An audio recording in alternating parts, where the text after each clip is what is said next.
setiap orang bergeser dari tempat duduknya dengan harapan agar Rasulullah SAW duduk di dekat di tempat tersebut. Kemudian Rasulullah SAW duduk di pintu sambil meletakkan kedua tangannya di tiang pintu. Beliau bersabda, "Aku mempunyai banyak hak atas kalian.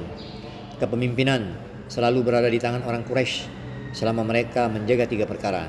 Yang pertama, menyayangi orang yang meminta belas kasihan dari mereka. Yang kedua, adil di dalam memutuskan. Yang ketiga, menyempurnakan janji. Barang siapa yang tidak berbuat seperti itu, Allah Subhanahu wa taala, malaikat dan semua manusia melaknatnya." Rasulullah SAW bersabda, "Barang siapa yang menyembelih burung pipit tanpa menunaikan haknya, perbuatannya itu nanti akan ditanyakan pada hari hisab." Para sahabat bertanya, "Apakah haknya?" Rasulullah SAW bersabda, "Setelah disembelih, hendaknya dimakan, jangan hanya disembelih lalu dibuang." Dalam beberapa hadis disebutkan, "Berilah makan hamba sahaya yang menjadi milikmu, makanan yang engkau makan. Berilah makanan hamba sahaya yang menjadi milikmu, makanan yang engkau makan. Dan berilah pakaian sebagaimana yang kamu pakai. Dan hamba sahaya yang tidak cocok, kamu tidak ada hak untuk menyiksanya, tetapi juallah dia." Hadis dari kitab At-Targhib. Rasulullah SAW juga bersabda, "Ketika salah seorang pelayanmu memasak makanan untukmu, ia telah mendapatkan kepayahan panasnya makanan itu dan asap api. Maka hendaknya kamu mengajaknya makan bersama.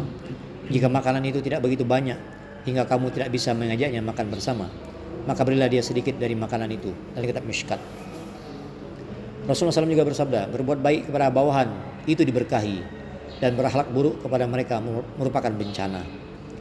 Berbuat baik kepada bawahan itu diberkahi, dan berakhlak buruk kepada mereka itu merupakan bencana. Mishkat. Ringkasnya, Rasulullah SAW telah menekankan agar mengasihi setiap makhluk dan memuliakan mereka dengan berbagai cara. An Ibnu Umar radhiyallahu anhu qala Rasulullah SAW, "Laisal wasil bil mukafi, walakinnal wasila alladhi idza quti'at rahimahu wasalaha." Dari Umar radhiyallahu anhu, dia berkata bahwa Rasulullah SAW bersabda, "Orang yang menyambung tali silaturahim bukanlah orang yang bersilaturahim kepada orang yang berbuat baik padanya. Akan tetapi, orang yang menyambung silaturahim adalah orang yang jika tali silaturahimnya diputus, ia menyambungnya." Hadis riwayat Bukhari dan kitab Mishkat. Ibnu Umar radhiyallahu anhu berkata bahwa Rasulullah SAW bersabda, "Orang yang menyambung tali silaturahim bukanlah orang yang bersilaturahim kepada orang yang berbuat baik kepadanya. Akan tetapi, orang yang menyambung silaturahim adalah orang yang jika tali silaturahimnya diputus, ia menyambungnya." Hadis riwayat Bukhari dan kitab Mishkat. Keterangan, jika ada orang lain yang berbuat baik kepada kita, lalu kita baru membalas kebaikannya, yang demikian ini bukanlah silaturahim. Tetapi silaturahim yang sebenarnya adalah jika ada orang lain yang memutuskan hubungan, tidak menghiraukan kita dan merasa tidak memerlukan kita, lalu kita selalu berusaha untuk menyambung hubungan dengannya. Kita jangan melihat apa yang mereka lakukan, tetapi hendaknya selalu memikirkan apa yang akan menjadi tanggung jawab kita dan apa yang harus kita kerjakan. Hendaknya kita selalu menunaikan hak-hak orang lain. Jangan sampai ada hak mereka yang masih menjadi tanggungan kita hingga akan ditanyakan besok pada hari kiamat. Hendaknya kita jangan mengharapkan agar hak-hak kita ditunaikan, tetapi yang harus kita pikirkan adalah bagaimana kita dapat menunaikan hak orang lain. Karena pahala yang akan kita peroleh di alam yang lain akan lebih banyak dibandingkan apa yang kita peroleh dari pembayaran orang lain yang kita terima di dunia ini. Seorang sahabat bertanya kepada Rasulullah SAW, "Wahai Rasulullah, saya mempunyai saudara. Saya telah menyambung tali silaturahim dengannya, tetapi dia memutuskan tali silaturahim. Saya telah berbuat baik kepadanya, tapi dia selalu berbuat buruk pada saya. Dalam setiap muamalah, saya selalu bersabar, tapi dia selalu melakukan keburukan." Rasulullah SAW bersabda, "Jika semua ini benar, maka kamu telah menuangkan kotoran ke wajah mereka, yakni mereka sendiri akan menjadi hina. Dan jika pertolongan Allah SWT bersama seseorang, maka keburukan orang lain tidak dapat merugikannya. Dan pemutusan hubungan oleh siapapun tidak dapat menghalangi seseorang untuk memperoleh manfaat." Dan kitab Mishkat. Hakikat kebenaran ini tentunya telah jelas, yakni jika Allah Subhanahu wa taala telah menolong seseorang, maka tak seorang pun yang dapat mencelakakannya. sehingga pemutusan hubungan seseorang terhadapnya tidak akan menghalanginya dari mendapatkan manfaat. Seorang penyair Urdu berkata, "Ya Allah, janganlah engkau tinggalkan aku, karena kalau engkau meninggalkan aku, berarti engkau murka padaku. Aku rela engkau bersamaku, walaupun zaman meninggalkanku." Sebaliknya, jika Allah berkehendak untuk menghinakan seseorang, maka tak seorang pun yang dapat memuliakannya. Dalam sebuah hadis Rasulullah SAW bersabda, "Tuhanku telah memerintahkan kepadaku 9 perkara. Yang pertama, takut kepada Allah Subhanahu wa ta'ala lahir maupun batin, yakni ketika sendirian maupun ketika bersama orang lain. Yang kedua, berbicara jujur pada waktu senang dan pada waktu marah. Manusia jika senang dengan seseorang, ia akan menyembunyikan aibnya dan memujinya. Jika marah, ia akan menuduh yang bukan-bukan. Aku diperintahkan untuk berkata jujur dalam setiap waktu. Yang ketiga, aku diperintahkan agar hidup sederhana, dalam keadaan fakir dan dalam keadaan lapang. Pada waktu mendapat kesempitan, tidak berbuat bakhil, dan pada waktu lapang, tidak berbuat boros. Pada waktu fakir, tidak merasa khawatir, dan pada waktu lapang juga tidak ujub dan sombong." Yang keempat, kepada orang yang memutuskan tali silaturahim denganku, aku diperintahkan untuk menyambung silaturahim dengannya. Yang kelima, aku harus berbuat baik kepada siapa saja yang menghalangiku. Yang keenam, aku diperintahkan untuk memaafkan orang yang berbuat zalim kepadaku. Jangan berpikir untuk membalas dendam. Yang ketujuh, diamku adalah untuk bertafakur tentang akhirat atau ayat-ayat Allah Subhanahu wa ta'ala.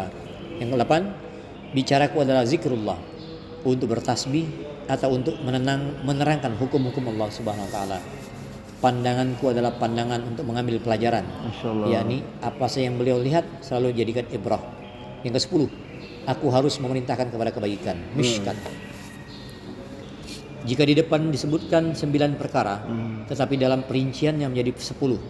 Sesungguhnya yang ke-10 itu merupakan kesimpulan dari 9 perkara yang pertama, atau sebagai kesimpulan dari nomor 7 dan nomor 8. Karena 2 perkara yang berlawanan bisa saja dihitung menjadi 1. Sebagaimana di nomor pertama, lahir dan batin dijadikan 1. Hakim bin Hizam rahmatullahi berkata, seseorang bertanya kepada Rasulullah SAW, apakah sedekah yang paling utama? Beliau bersabda, berbuat baik kepada keluargamu yang syuh. Berbuat baik kepada keluargamu yang syuh. Targib syuh lain. Syuh adalah orang yang menyimpan perasaan marah pada diri. Syuh adalah orang yang menyimpan perasaan marah dan iri kepada orang lain di dalam hatinya. Dalam sebuah hadis disebutkan bahwa Rasulullah SAW bersabda, barang siapa yang ingin mendapatkan rumah yang tinggi dengan derajat yang tinggi pada hari kiamat, hendaknya dia memaafkan orang yang berbuat zalim terhadapnya, berbuat baik kepada orang yang tidak memberinya sesuatu, dan menyambung silaturahim dengan orang yang memutuskan tali silaturahim dengannya. Dalam kitab Durrul Mansur. Dalam sebuah hadis yang lain disebutkan, ketika ayat ini berikut ini diturunkan, khudil afwa wa'mur bil ma'ruf wa'arid anil jahilin. Jadilah kamu pemaaf dan suruhlah orang mengerjakan yang ma'ruf, serta berpalinglah dari orang-orang yang bodoh. Al-Arab 199. Maka Rasulullah SAW bertanya pada Jibril AS mengenai tafsirnya. Jibril AS berkata, akan saya tanyakan terlebih dahulu kepada Allah, kepada yang maha mengetahui, lalu akan saya beritahukan kepadamu. Kemudian Jibril AS datang lagi dan berkata, Allah Subhanahu wa ta'ala berfirman, siapa yang berbuat zalim terhadapmu, maafkanlah dia. Siapa yang memutuskan pemberian kepadamu, berilah dia. Siapa yang memutuskan tali silaturahim denganmu, sambunglah tali silaturahim dengannya. Dalam hadis yang lain disebutkan bahwa setelah kejadian itu Rasulullah SAW bersabda kepada orang-orang, maukah kalian aku beritahu tentang akhlak terbaik dunia dan akhirat? Maukah kalian aku beritahukan kepada kalian tentang akhlak terbaik dunia dan akhirat? Sahabat berkata, beritahukanlah ya Rasulullah. Rasulullah SAW bersabda, maafkanlah orang yang menzalimimu, berilah kepada orang yang memutuskan pemberiannya terhadapmu, berilah kepada orang yang memutuskan pemberiannya kepadamu, sambunglah silaturahim kepada orang yang memutuskan silaturahim denganmu. Ali radhiyallahu berkata bahwa Rasulullah SAW bersabda kepadanya, maukah aku beritahu akhlak terbaik orang-orang awal dan akhir? Saya berkata, katakanlah wahai Rasulullah. Rasulullah SAW bersabda, berilah kepada orang yang memutuskan pemberiannya kepadamu, maafkanlah orang yang berbuat zalim kepadamu, dan jalinlah hubungan dengan orang yang memutuskan hubungan kekerabatan denganmu. Uqbah radhiyallahu berkata bahwa Rasulullah SAW bersabda kepadanya, maukah aku beritahukan akhlak terbaik dunia dan akhirat? Kemudian beliau SAW bersabda, tentang 3 perkara ini. Kandungan hadis semacam ini juga telah diriwayatkan juga dari beberapa sahabat. Abu Hurairah meriwayatkan sabda Nabi SAW, seseorang tidak akan sampai kepada tingkat kemurnian iman selama dia tidak mengerjakan hal berikut ini, yaitu selalu menjalin hubungan dengan orang yang memutuskan hubungan dengannya, memaafkan orang-orang yang berbuat zalim kepadanya, mengampuni orang yang mencacinya, dan berbuat baik kepada orang yang berbuat jahat kepadanya. Durul Mansur, Masya Allah. Insya Allah dimulai.